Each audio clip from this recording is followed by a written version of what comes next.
नमस्कार सर्वांना, श्री स्वामी समर्थ. तुमचं सर्वांचं आपल्या चॅनलमध्ये खूप खूप मनापासून स्वागत आहे. तर आजचा दिवस तुम्हाला खूप छान आनंदाचा जाऊ दे ही स्वामींची चरणी प्रार्थना करते आणि आजच्या व्हिडिओला सुरुवात करते. आजच्या व्हिडिओमध्ये आपण नोकरी संबंधीची खूप सुंदर अशी सेवा बघणार आहोत.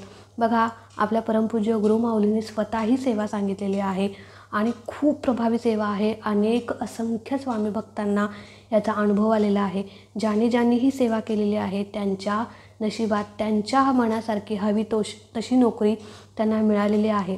म्हणून सांगते, तुम्हाला जर नोकरीची अडचण असेल, सतत तुम्ही इंटरव्ह्यू देताय किंवा पाहिजे तशी नोकरी मिळवण्यासाठी कोणत्याही क्षेत्रात तुम्ही असा, इंजिनिअरिंग क्षेत्रामध्ये असू दे, मेडिकल क्षेत्रामध्ये असू दे, शैक्षणिक क्षेत्रामध्ये, कोणत्याही क्षेत्रामध्ये तुम्हाला नोकरी हवी असेल किंवा नोकरीच्या शोधात तुम्ही असाल, तर पण कसं असतं ना की आपण खूप प्रयत्न करत असतो, खूप कष्ट करतो, खूप मेहनत घेतो, पण कुठेतरी आपले प्रारब्ध आडवे येत असतात आणि हे प्रारब्ध आपल्याला सेवेनेच दूर करावे लागतात.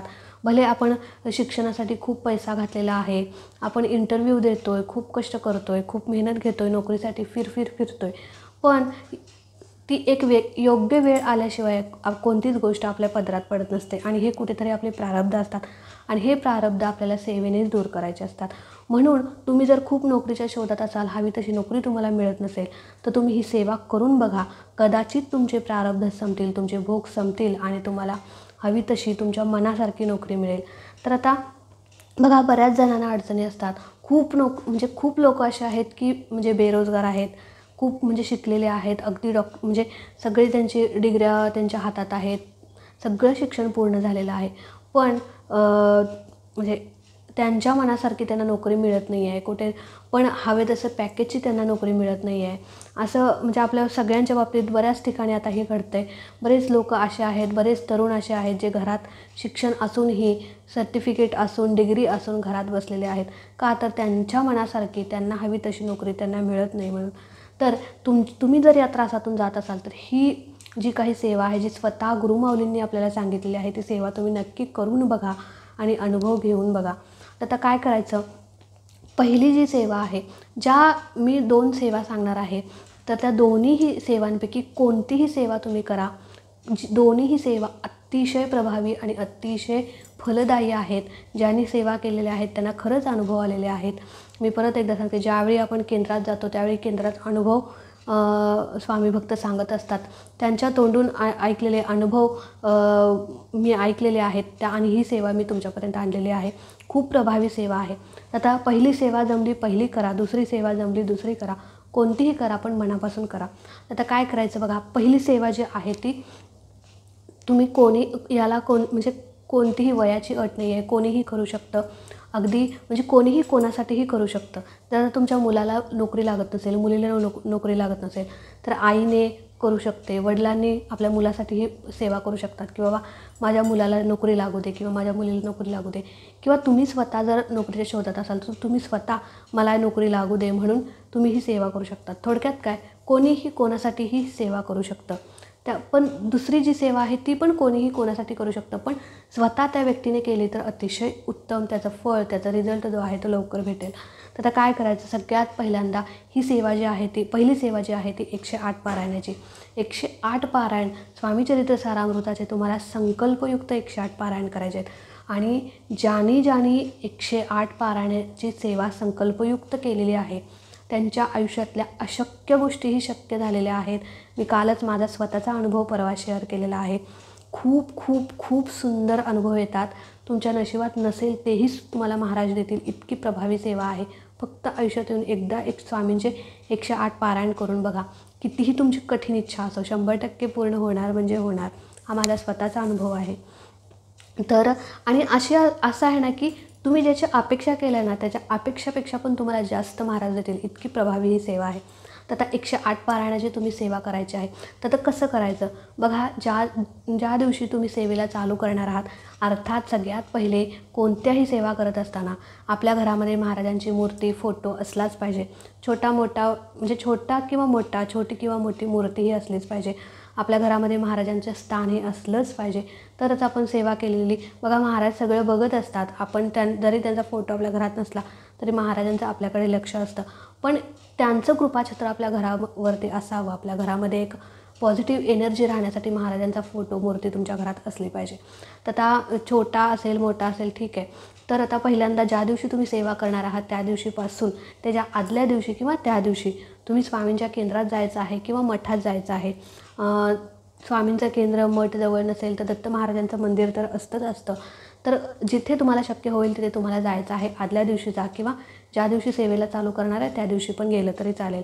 तर जाताना नारळ, खडीसाखर आणि एक फूल घेऊन जा. बघा ही सेवा जी आहे ती आपण संकल्पयुक्त सेवा करतो आहे. आणि नारळ, खडीसाखर, फूल मंदिरात किंवा केंद्रात घेऊन जाणं म्हणजे संकल्प करणं नाही. ही एक आपण प्रार्थना करतो आहे, महाराजांना विनंती करतो आहे. आणि विनंती करण्यासाठी आपण त्यांच्या दारात जातो आहे, त्यांच्या मंदिरात, त्यांच्या जिथं त्यांचं स्थान आहे तिथं आपण जात असतो. तर जिथे केंद्र आहे, मठ आहे, दत्त महाराजांचं मंदिर आहे तिथं तुम्ही जा. सोबत नारळ, खडीसाखर आणि एक फूल न्या. तिथं पहिल्यांदा गेल्या महाराजांना मुजरा करा, नाक घासा आणि तुमची जी काही इच्छा आहे ते तुम्ही बोला. महाराज मी आजपासून किंवा उद्यापासून तुमचे 108 पारायण, संकल्पयुक्त 108 पारायण करणार आहे. म्हणजे स्वामी चरित्र सारामृताचे संकल्पयुक्त 108 पारायण करणार आहे. आणि माझी ही इच्छा आहे, मला अशी नोकरी हवी आहे, मी या नोकरीच्या शोधात आहे आणि मनापासून मी ही सेवा करणार आहे. याचं फळ मला लवकर मिळू दे, तुमचा कृपा आशीर्वाद माझ्या पाठीशी राहू दे. आणि केलेली सेवा मी सेवा करत आहे असं म्हणत नाही किंवा करणार आहे, तुम्ही सेवा माझ्याकडून करवून घ्या आणि त्याचं फळसुद्धा मला लवकर द्या. बघा फळाची अपेक्षा करूच नाही, कारण महाराज आपण जर मनापासून केली ना ते संकल्प किंवा ती सेवा पूर्ण व्हायच्या आतच आपल्याला महाराज देतात. इतकी प्रभावी सेवा आहे आणि आपले महाराजसुद्धा तितके दयाळू आणि प्रेमळ आहेत. तर अशी प्रार्थना तुम्हाला महाराजांना करायची आहे. त्यानंतर तुम्हाला घरी यायचं आहे. आता दुसऱ्या दिवशीपासून सेवा करणार असाल किंवा त्या दिवशी करणार असाल तर देवघरापुढे बसायचं आहे. तर देवपूजा वगैरे झाली असेल तर ठीक आहे, पण महाराजांची मूर्ती असेल तर पहिल्या दिवशी तुम्ही महाराजांना स्वच्छपैकी पाण्याने अभिषेक, दुधाने अभिषेक करा. महाराजांच्या मूर्तीवर फोटो असेल तर फोटो स्वच्छ पुसून घ्या. त्यानंतर पंचोपचार पद्धतीने पूजा वगैरे करा आणि त्यानंतर तुम्हाला संकल्प करायचा आहे. आता संकल्प कसा करायचा याचा डिटेल व्हिडिओ आपल्या चॅनलवरती आहे, त्याची लिंक मी खाली डिस्क्रिप्शनमध्ये देते. पण तरी पण मी थोडक्यात सांगते. संकल्प करत असताना तुम्ही उजव्या हातात थोडंसं पाणी घ्यायचं आहे, अक्षदा, फूल घ्यायचं आहे. तुमची जी काही इच्छा आहे ते तुम्हाला बोलायचे आहे. तुमचं नाव, गोत्र बोलायचं आहे. गोत्र माहीत नसेल तर कश्यप म्हणायचं आणि तुम्हाला संकल्प करायचा. तर संकल्प कसा करायचा बघा. हे सगळं बोलून झाल्यानंतर मला हवी तशी नोकरी मिळण्यासाठी मी संकल्पयुक्त स्वामीचरित्र सारामृताचे 108 पाठ करणार आहे आणि ही सेवा तुम्ही माझ्याकडून करून घ्या असं बोलायचं संकल्पामध्ये. आणि ते जे काही पाणी आहे, फूल, अक्षदा आहेत त्या खाली डिशमध्ये सोडायच्या आणि ते संकल्पाचं पाणी आहे ते तुम्ही झाडाला देखील घालू शकता. तर असा संकल्प करायचा आहे. डिटेलमध्ये संकल्प व्यवस्थित अगदी कसा करायचा याचा डिटेल व्हिडिओ तुम्ही बघू शकता. तर आता संकल्प झाला. तर संकल्प झाल्यानंतर तुम्हाला पारायणाला सुरुवात करायची. आता पारायण करायचं 108 पारायण म्हणजे रोज एक पारायण 108 दिवसात तुमचं कंपल्सरी म्हणजे कंप्लीट झालं पाहिजे. आता बघा एखाद्या वेळेस खंड वगैरे पडू शकतो ठीक आहे, पण मुद्दामून कंटाळा करून तुम्ही खंड पाडू नका. भले तुम्ही कुठे गावी गेलाय तिथे तुम्हाला राहावं लागलं चालेल ठीक आहे, पण याला नियम अटी काय आहेत ते सुद्धा मी पुढे सांगणार आहे. तर आता 108 दिवस तुम्हाला संकल्पयुक्त करायचे आहेत पारायण. तर रोज एक पारायण म्हणजे स्वामीचरित्र सारामृतामध्ये 21 अध्याय, तर रोज 1 ते 21 अध्याय तुम्हाला वाचायचे आहेत. म्हणजे रोज पूर्ण ते ग्रंथ वाचायचा आहे. त्याचबरोबर 11 माळी तारक मंत्र 11 माळी श्री स्वामी समर्थ मंत्राचा जप, 11 वेळा तारक मंत्र, ह्या सगळ्या सेवा तुम्हाला करायच्या आहेत. रोज एक स्वामीचरित्र सारामृताचा पाठ, 11 माळी श्री स्वामी समर्थ मंत्राचा जप आणि 11 वेळा तारक मंत्र, ही सेवा करायची आहे. आणि अशा प्रकारे तुम्हाला 108 दिवस रोज करायचं आहे. आता लेडीज असाल तर 4 दिवस आपले पिरियड्स वगैरे आले तर तेवढे दिवस स्किप करू शकता. त्यानंतर पुढे कंटिन्यू तुम्ही करू शकता. तुम्ही समजा कुठे गावी गेलाय, माहेरी गेलाय, कुठे दुसरीकडे गेलाय, तिथे तुम्हाला राहावं लागलं आहे, तिथे तुम्ही सेवा करायची नाही किंवा केली तरी ती काउंट करायची नाही. तुमच्या घरात ज्यावेळी येऊन तुम्ही सेवा कराल तिथून पुढे तुम्ही सेवा काउंट करायची आहे. दुसरीकडे सेवा करायची नाही, केली तरी ती त्या सेवेमध्ये मोजायची नाही. बघा जिथे तुम्ही संकल्प केला आहे तिथेच तुमच्या सेवेची सांगता आणि सेवा पूर्ण झाली पाहिजे. तर अशा प्रकारे तुम्हाला संकल्पयुक्त 108 पारायण करायचे आहेत. आता याला नियम अटी काय आहेत बघा. ब्रह्मचर्या पाळायची गरज नाही, फक्त तुम्हाला मांसाहार कडकडीत वर्ज्य करायचा आहे. मांसाहार 108 दिवस म्हणजे जोपर्यंत तुमचे 108 स्वामीचरित्र सारामृताचे संकल्पयुक्त 108 पारायण होत नाहीत तोपर्यंत तुम्हाला मांसाहार कडकडीत वर्ज्य करायचा आहे. घरात आणलं तर चालेल का, घरातले खातात तर घरातले खाऊ देत, आणू देत, पण तुम्ही सेवा करताय तर तुम्हाला 108 दिवस किंवा सेवा पूर्ण होईपर्यंत तुम्हाला मांसाहार कडकडीत वर्ज्य करायचा आहे. परान्न टाळायचं आहे. शक्य होईल तेवढं परान्न वर्ज्यच करायचं आहे. बघा खरंच खूप नाईलाज आहे, परान्न खावंच लागतं आहे, तर तुम्ही ते अन्न ग्रहण करण्यापूर्वी 3 वेळा गायत्री मंत्र म्हणायचा आहे आणि मग ते अन्न ग्रहण करायचं आहे. बघा एखाद्या वेळेस आपण सेवा करत असतो पण त्या सेवेचा अनुभव आपल्याला येत नाही, तर ह्या चुका आपण करत असतो म्हणून त्या सेवेचा अनुभव आपल्याला येत नाही. त्याच्यामुळे परान्न पूर्णपणे वर्ज्य करायचं. एखाद्या वेळेस नाईलाजानं खावं लागलं तर 3 वेळा गायत्री मंत्र म्हणायचा आणि मग खायचं. अशा प्रकारे तुम्ही ही सेवा करा आणि अनुभव घेऊन बघा. असंख्य स्वामी भक्तांना या सेवेचा अनुभव आलेला आहे. आता दुसरी सेवा कोणती? आता ही सेवा तुम्हाला करायला नाही जमली तर दुसरी सेवा तुम्ही करू शकता. दुसरी सेवा कोणती आहे तर श्री सुक्तमची अतिशय प्रभावी, अतिशय फलदायी सेवा कोणती असेल तर श्री सुक्तम. बघा माता लक्ष्मीची अतिशय प्रभावशाली आणि अतिशय आवडणारी सेवा कोणती असेल तर श्री सुक्तम. तुम्हाला काय करायचं आहे तर अशाच प्रकारे ही पहिल्यांदा तुम्ही स्वामींच्या केंद्रात जा, मठात जा. ज्या दिवशी पण सेवा करणार आहे त्या दिवशी केंद्रात जा, मठात जा. त्यानंतर महाराजांना विनंती करा. मग असे जसं सांगितलं तशाच प्रकारे ह्या सेवेला पण सगळं आहे. तर आता काय करायचं, आता मी ते सांगत बसत नाही तर डायरेक्ट सेवा सांगते कशी करायची. तर दुसरी सेवा अशी आहे की पहिल्यांदा ही सुद्धा सेवा जी आहे ती संकल्पयुक्त आहे. ही सेवा जी आहे ती 40 दिवसाची सेवा आहे. 40 दिवस तुम्हाला कंटिन्यू ही सेवा करायची आहे. मध्ये आता पहिल्यांदा सेवा सांगते आणि मग नियमाटी सांगते. तर आता काय करायचं, ज्या दिवशीपासून तुम्ही सेवेला चालू करणार आहे, गुरुवारपासून करू शकता. ज्या दिवशी तुम्हाला वाटेल नाही मला आजपासून करायचं आहे, मी गुरुवारची वाट बघणार नाही, तर तुम्ही आजपासून देखील ही सेवा चालू करू शकता. याला असं काही बंधन नाही. आता सेवा कधी करायची याला पण काही बंधन नाही. तुम्ही सकाळी करू शकता, दुपारी करू शकता, संध्याकाळी करू शकता. दोन्हीही सेवा कधीही करू शकता तुमच्या वेळेनुसार. फक्त दुपारी 12 ते 12:30 या वेळेत कोणतीही सेवा करायची नाही. तर आता दुसरी सेवा पहिल्यांदा संकल्प करायचा. संकल्प कसा करायचा, मगाच्या प्रमाणे संकल्प करायचा.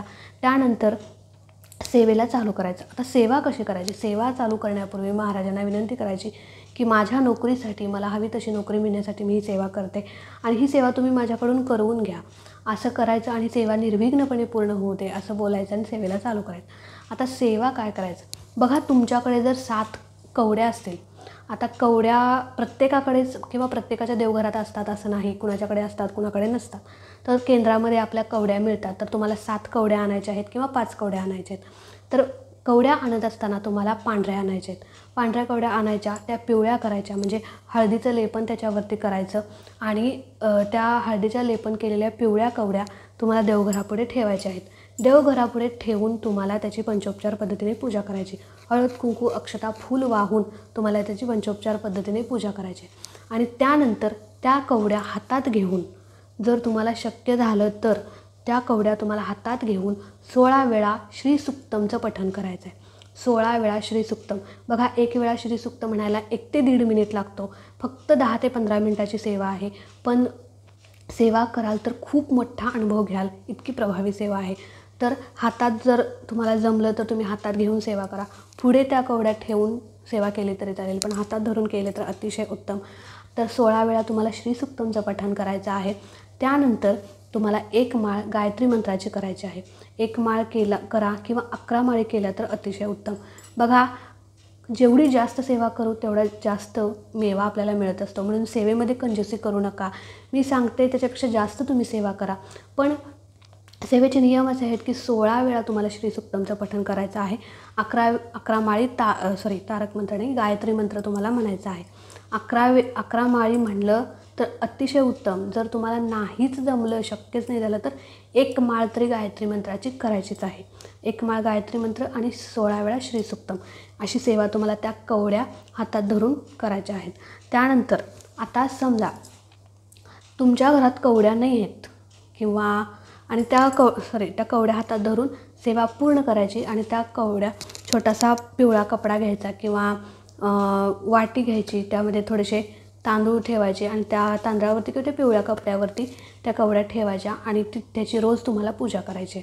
हळद कुंकू अक्षदा आपण रोजची जशी देवपूजा करतो तशी तुम्हाला रोज पूजा करायची आहे. रोज त्या कवड्या हातात घ्यायच्या, रोज सेवा करायची आणि आहे अशा त्या देवघरात ठेवायच्या. तर अशा प्रकारे तुम्हाला 40 दिवस ही सेवा करायची आहे. आणि पहिली जी आहे ती 108 दिवस. आता समजा जर तुमच्या घरामध्ये कवड्याच नसतील किंवा म्हणजे तुम्हाला शक्य नसेल कवड्या आणायला किंवा प्रत्येकाच्या घरात चालतं असं काही, म्हणजे त्यात काही वाईट नाही, पण प्रत्येकाचे काही नियम असतात, काही अटी असतात. पण विना कवड्यांची देखील तुम्ही ही सेवा करू शकता. कवड्या न घेता सुद्धा तुम्ही ही सेवा करू शकता. फक्त संकल्प करायचा, महाराजांच्या समोर बसायचं, बसण्यासाठी आसन घ्यायचं आणि 16 वेळा श्रीसुक्तम आणि 11 माळी गायत्री मंत्राचे तुम्हाला करायचे आहे. तर अशा प्रकारे देखील ही सेवा करू शकता. आणि या दोन्ही, आता ह्या सेवेला नियम काय आहेत, ब्रह्मचर्या पाळायची गरज नाही. फक्त संकल्पयुक्त तुम्ही सेवा करताय ना, तर तुम्हाला कडकडीत मांसाहार वर्ज्य करायचा आहे. दोन्हीही सेवांना नियम तेच आहेत, परान्न वर्ज्य करायचे आहेत. दुसऱ्या सेवेला 40 दिवस जोपर्यंत तुमची सेवा पूर्ण होत नाही तोपर्यंत तुम्हाला परान्न वर्ज्य करायचं आहे. पहिल्याला पण तसंच. तर आता काय करायचं बघा, ही सेवा, दोन्हीही सेवा अतिशय प्रभावशाली आहेत. तुम्ही दोन्हीपैकी जी जमेल तुम्हाला ती सेवा तुम्ही करा, जी तुम्हाला म्हणजे तुमच्याकडून होईल ती तुम्ही करा. आता दोन्हीही सेवा करत असताना बघा, नुसतीच मी सांगितले म्हणून ही सेवा करणं योग्य नाही. आपण आपली नित्यसेवासुद्धा केली पाहिजे. बघा, या सेवेसोबतच तुम्हाला तुमची नित्यसेवासुद्धा करायची आहे. नाहीतर ही सेवा करतो आहे म्हणून नित्यसेवा चुकवायची आहे तर असं अजिबात नाही. आपला पाया पहिल्यांदा भक्कम पाहिजे. आपलं बेस जो असतो ना तो आपला पहिला भक्कम पाहिजे, तरच पुढचं सगळं व्यवस्थित होत असतं. तर पाया आपला डळमळीत असेल तर घरसुद्धा नीट उभारणार नाही. त्यामुळे आपला पाया भक्कम पाहिजे. तर तुम्हाला रोजच्या रोज नित्यसेवासुद्धा करायची आहे. रोज स्वामीचरित्र सारामृताचे 3 अध्याय, 11 माळी किंवा 1 माळी जप आणि तारक मंत्र ही सुद्धा सेवा करायची आहे. आणि त्याचबरोबर या दोन्हीपैकी कोणतीही एक सेवा तुम्हाला करायची आहे. तर अशा प्रकारे या सेवा तुम्हाला करायच्या आहेत. खूप सुंदर आहेत, खूप प्रभावशाली आहेत, अनेकांना असंख्य जणांना अनुभव आलेले आहेत.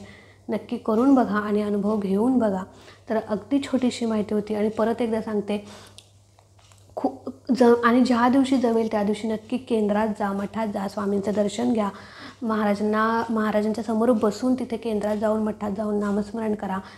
खूप म्हणजे खूप भारी वाटतं, पॉझिटिव्ह वाटतं, आपल्याला आलेलं टेन्शन जातं. इतक्या म्हणजे महाराजांच्या सेवेत आणि महाराजांच्या नामस्मरणामध्ये ताकद आहे. खूप भारी वाटतं.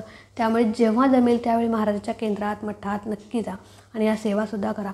तर चला, अतिशय छोटीशी माहिती होती आणि खूप सुंदर सेवा होती जी मला तुमच्यासोबत शेअर करायची होती. आजचा व्हिडिओ आवडला असेल तर नक्कीच लाईक, शेअर, सबस्क्राईब करा. भेटूया अशाच एका नवीन व्हिडिओसोबत, नवीन सेवेसोबत. तोपर्यंत खुश राहा, आनंदी राहा आणि सगळ्यात महत्त्वाचं स्वामींची सेवा करत राहा. श्री स्वामी समर्थ.